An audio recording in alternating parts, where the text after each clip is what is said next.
پر سر اگر آپ فیصل آباد کی تفصیل بتا سکیں یا لاہور کی، کہ وہاں اس طرح کے کس مسائل ہیں، جیسے انہوں نے ذکر کر دیا رانا ثناء اللہ صاحب جو ہیں وہ بیٹے کے لیے مانگ رہے ہیں، طلال چودھری صاحب جو ہے ان کی بھی شکایت ہے. جی تھینک یو ویری مچ. جی اجمل جامع صاحب نے بڑا کمپریہنسولی سم اپ کر دیا اور میں سوچ رہا تھا کہ اس پہ مزید کیا بات ہو.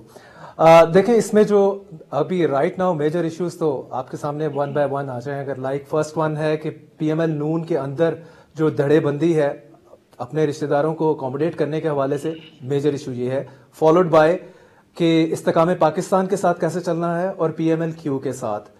یہ وہ رائٹ ناؤ سٹکنگ پوائنٹس ہیں جس کو پی ایم ایل نون جو ہے ڈائجسٹ نہیں کر پا رہی، اور ان کو جو پاورفل سرکلز ہیں انہوں نے بتایا تھا کہ آپ جسے کہہ لیں کہ آپ الٹے ہوں یا سیدھے ہوں. انہوں نے ہمیں سپورٹ کیا ہے عمران خان کو گھر بھیجنے کے لیے، جب گھر بھیجا بیک ان اپریل 2022، تو انہوں نے پورا سپورٹ کیا. تو اب ہم ان کو بالکل لیفٹ ان دا لرک نہیں کر سکتے، ہم ان کو ساتھ لے کے چلنا ہے. تو ود ہیوی ہارٹ میں آپ سے کہوں گا کہ شریف بردرز نے ان کو کہا جی ٹھیک ہے ہم آپ کو اکوموڈیٹ کرتے ہیں، استحکام پاکستان کو بھی اور پی ایم ایل کیو کو بھی. لیکن اب پرابلم یہ ہے کہ یہ جتنی نمبر آف سیٹ مانگ رہے ہیں یہ تو وہ بالکل نہیں دیں گے ان کو.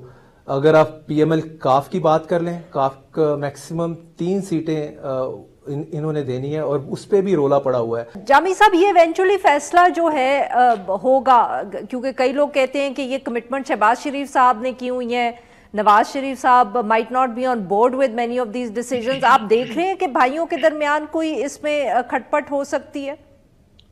نہیں بالکل نہیں، بالکل بھی نہیں. ایسی سوچ نہ رکھیے، یہ بس دکھانے کے لیے ہوتی ہیں چیزیں. جیسے بلاول صاحب کچھ کہتے ہیں تو زرداری صاحب کچھ کہتے ہیں، تقریباً یہی صورتحال یہاں ہوتی ہے. امپورٹنٹ ڈیسیژن میکنگز میں یہ وہ تھا جو ہینڈز انقلاب جسے ہم کہتے ہیں، بالکل آن بورڈ ہوتے ہیں.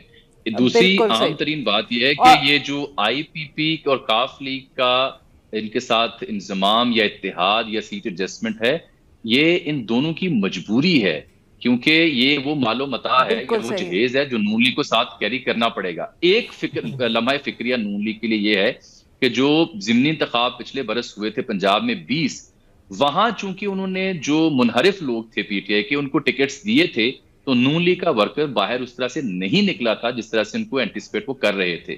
سو that is a big head ایک فار پاکستان مسلم لیگ نون کہ اگر وہ آئی پی پی کو 15 یا 10 نشستیں. یہی اگر آپ اجازت دیں تو میں سوال پوچھنا چاہ رہی تھی ذوالقرنین طاہر صاحب سے کہ یہ کتنا بڑا خدشہ یا خطرہ ہے پی ایم ایل این کے لیے کہ راجہ ریاض صاحب کو ٹکٹ دے دیا یا سیٹ ایڈجسٹمنٹ کر لی جہانگیر ترین صاحب سے، تو ہمارا ورکر جو ہے پھر وہ نکلے گا نہیں، ووٹ نہیں دے گا، نمبرز میں مسئلہ ہو سکتا ہے.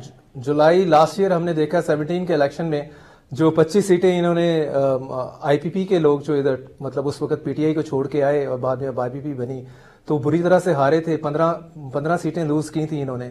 یہ فیکٹ تو رہے گا. لیکن اس کے ساتھ آپ دیکھیں میجورٹی ان کی ساؤتھ سے ہے، ساؤتھ پنجاب سے ہے. ساؤتھ پنجاب میں آلریڈی آپ یہ دیکھیں کہ وہ الیکٹیبلز جو کہ پی ٹی آئی کے ساتھ تھے وہ اب ان کو جوائن کر چکے ہیں پی ایم ایل نون کو. ایوری ناؤ اینڈ دین ہم نے دیکھا ہے وہ پریس کانفرنسز میں رانا ثناء اللہ جو ہیں وہ دکھا رہے ہوتے ہیں، وہ جو پرندے ہیں الیکٹیبلز، کہ یہ ہمیں جوائن کر لیا فرام دا ساؤتھ پنجاب. تو وہ ایک نیا درد سر ہے ان کے لیے وہاں سے کہ اگر اب جو پی ٹی آئی کو چھوڑ کے بڑے نام ان کے ساتھ آگے اگر یہ ان کو ٹکٹس نہیں دیتے یا ان کو دے دیتے ہیں آئی پی پیز کے فرام دا ساؤتھ پنجاب اور وہ ان کو ریپرزینٹ بھی نہیں کر رہے، تو ایک اچھا خاصا ان کے لیے پرابلم ہے. لیکن اینڈ آف دا ڈے ان کے پاس بھی کوئی چوائس نہیں ہوگی. اور یہ دیکھ لیں کہ یہ جو لسٹ فائنل کریں گے آف کورس نواز شریف صاحب کریں گے، لیکن with the approval of certain quarters, جسے کہہ لیں کہ ان کی اپنی سے ٹوٹل نہیں ہوگی اس میں.